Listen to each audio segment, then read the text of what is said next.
The person, of course, snapped picture.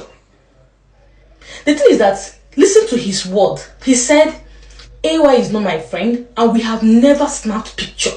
You cannot go to the internet and see where we snap picture together. Meaning, he has not used his phone to snap picture with AY, or maybe the friends in the gathering have not used their phone to get a group picture or a video where they're having drinks and stuff like that. See, guys, it is possible.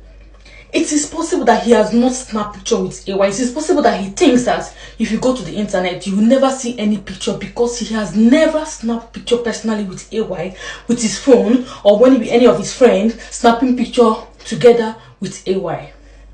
You guys have to understand this. Like, for example, this thing that goes around when people say, she's my friend or he's my friend. See, let me just tell you guys, because you met somebody once in a club, in a wedding, and you guys clicked class together, doesn't mean the person